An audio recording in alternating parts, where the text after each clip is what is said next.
Hello guys, welcome back to our channel. Episode ആരംഭിക്കുമ്പോൾ കാണിക്കുന്നത് പത്മാവതിക്ക് മത്സരത്തിൽ ഫസ്റ്റ് പ്രൈസ് തന്നെ കിട്ടുന്നതാണ്. ഇത് കണ്ട് ദേഷ്യത്തോടെ നിൽക്കുകയാണ് ഊർമിളയും അച്ഛനും. പിന്നീട് കാണിക്കുന്നത് അവർ തിരികെ വീട്ടിലേക്ക് പോകുന്നതാണ്. അമ്മയും പ്രതാപേട്ടനും ഇല്ലായിരുന്നെങ്കിൽ ഇന്നെനിക്ക് വിജയിക്കാൻ സാധിക്കില്ലായിരുന്നെന്ന് പത്മാവതി പറയുന്നു.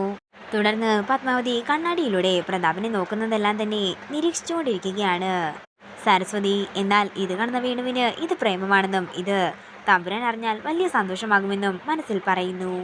പിന്നീട് കാണിക്കുന്നത് അവർ പോകുന്ന വഴി ഊർമിളയുടെ അച്ഛനും ഗുണ്ടാ സംഘവും കൂടി വഴിയരികിൽ അവരുടെ വണ്ടിക്ക് മുന്നിൽ തങ്ങളുടെ കാറ് വട്ടം വയ്ക്കുന്നതാണ്. തുടർന്ന് പ്രതാപൻ പുറത്തേക്ക് ഇറങ്ങി ചെല്ലുമ്പോൾ മര്യാദയ്ക്ക് പത്മാവതി ഇറക്കിവിടാനും അവളുടെ കാല് ഞങ്ങൾക്ക് തല്ലിയോടിക്കണമെന്നും കർത്ത പറയുന്നു. ഇത് കേൾക്കുന്ന പ്രതാപൻ ദേഷ്യത്തോടെ കർത്തായും ഗുണ്ടകളെയും തല്ലുന്നതാണ് കാണിക്കുന്നത്. അതേസമയം തന്നെ വേണുവും പുറത്തേക്ക് ഇറങ്ങി ചെല്ലുന്നു. പെട്ടെന്ന് തന്നെ കർത്ത കാറിന്റെ അടുത്തേക്ക് പോവുകയും പത്മാവതിയെ പിടിച്ച് പുറത്തിറക്കി വാളുകൊണ്ട് വെട്ടാൻ ശ്രമിക്കുകയും ചെയ്യുന്നു. എന്നാൽ പെട്ടെന്ന് തന്നെ പ്രതാപൻ മുമ്പിൽ കയറി നിന്ന് തടുക്കുകയും ആ വാളിന്റെ പ്രഹരമേൽക്കുന്നത് പ്രതാപനുമാകുന്നു. അങ്ങനെ എല്ലാവരും പെട്ടെന്ന് തന്നെ വീട്ടിലേക്ക് പോകുന്നതാണ് കാണിക്കുന്നത്. പിന്നീട് കാണിക്കുന്നത് ടെൻഷനോടെ നിൽക്കുന്ന അംബികയാണ്.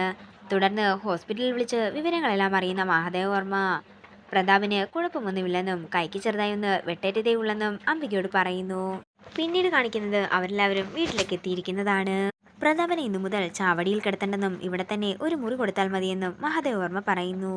തുടർന്ന് പ്രതാപനെ കുറുപ്പും അംബികയും കൂടി അകത്തേക്ക് കൊണ്ടുപോകുമ്പോൾ പത്മാവതിയും പുറകെ പോകാൻ നിൽക്കുന്നു.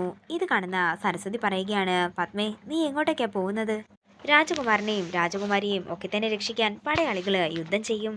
യുദ്ധത്തിനിടയിൽ പല പടയാളികളും മരിച്ചുപോയെന്നും വെട്ടേറ്റെന്നുമൊക്കെ ഇരിക്കും. അതൊന്നും പുറത്ത് രാജാവും രാജകുമാരിയും വിഷമിക്കേണ്ട കാര്യമില്ല. അവരോട് വിഷമിക്കാറുമില്ല. ഞാൻ പറഞ്ഞതെല്ലാം നിനക്ക് മനസ്സിലായി കാണുമെന്ന് വിചാരിക്കുന്നു. അത്രയും പറഞ്ഞുകൊണ്ട് സരസ്വതി മുറിയിൽ കയറി കഥ അടയ്ക്കുമ്പോൾ പത്മാവതി മനസ്സിൽ പറയുകയാണ്, പ്രതാപേട്ടൻ എന്താണെങ്കിലും എൻ്റെ പടയാളിയല്ല, എൻ്റെ മറ്റാരൊക്കെയോ ആണ്. പിന്നീട് കാണിക്കുന്നത് അംബികയും പ്രതാപനെയുമാണ്. എന്നാലും ഇങ്ങനെ ഒരു അവസ്ഥ വന്നല്ലോ എന്ന് അംബിക പറയുമ്പോൾ അതൊന്നും കുഴപ്പമില്ലെന്നും നമ്മുടെ പത്മയെ രക്ഷിക്കാൻ നോക്കിയതല്ലേ എന്നും പ്രതാപൻ പറയുന്നു. ഇതെല്ലാം കേട്ട് സംശയത്തോടെ നിൽക്കുകയാണ് അംബിക. പിന്നീട് കാണിക്കുന്നത് മഹാദേവവർമ്മയും പത്മാവതിയും കൂടി പ്രതാപന്റെ അടുത്തേക്ക് എത്തുന്നതാണ്.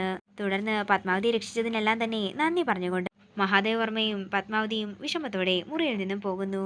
പിന്നീട് കാണിക്കുന്നത് മഹാദേവവർമ്മയും സരസ്വതി തമ്പുരാട്ടിയും പത്മാവതിയെ കാണാനായി വിളിപ്പിച്ചിരിക്കുന്നതാണ്. എന്താ മോളെ, മോളുടെ മുഖത്തൊരു സങ്കടം പോലെ?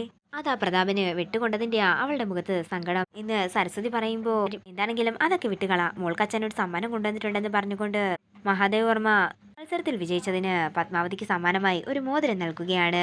അതേസമയം തന്നെ സരസ്വതിയും ഒരു മാല ഇട്ട് കൊടുക്കുന്നു. തുടർന്ന് ഞങ്ങളുടെ അഭിമാനമാണ് നീ എന്ന് പറഞ്ഞുകൊണ്ട് പത്മയെ ചേർത്ത് പിടിക്കുകയാണ് മഹാദേവവർമ്മ. നേരം രാത്രിയാകുന്നു. പിന്നീട് കാണിക്കുന്നത് തനിക്ക് കിട്ടിയ സമ്മാനവുമായി പ്രതാപന്റെ മുറിയിലേക്ക് ചെല്ലുന്ന പത്മയെയാണ്. തുടർന്ന് പ്രതാപേട്ടൻ എന്നോട് ക്ഷമിക്കണമെന്ന് പറഞ്ഞുകൊണ്ട് പ്രതാപന്റെ കാലിൽ വീണ് പൊട്ടിക്കരയുകയാണ് പത്മ. തുടർന്ന് താൻ ചെയ്ത ഓരോ തെറ്റിനും പ്രതാപനോട് എണ്ണി എണ്ണി മാപ്പ് പറയുകയാണ് പത്മ. എനിക്ക് പ്രതാപേട്ടൻ എൻ്റെ ജീവനാണെന്ന് പത്മ പറയുമ്പോൾ പത്മയെ ചേർത്ത് പിടിച്ച് ഉമ്മ കൊടുക്കുകയാണ് പ്രതാപൻ. ഇതോടുകൂടി ഇന്നത്തെ എപ്പിസോഡ് ഇവിടെ തീരുകയാണ്. വീഡിയോ ഇഷ്ടമായെങ്കിൽ മറക്കാതെ ലൈക്ക് ചെയ്യുക, ഷെയർ ചെയ്യുക, കമൻറ്റ് ചെയ്യുക. കൂടുതൽ സീരിയൽ അപ്ഡേറ്റ്സിനെ മറക്കാതെ സബ്സ്ക്രൈബ് ചെയ്യുക.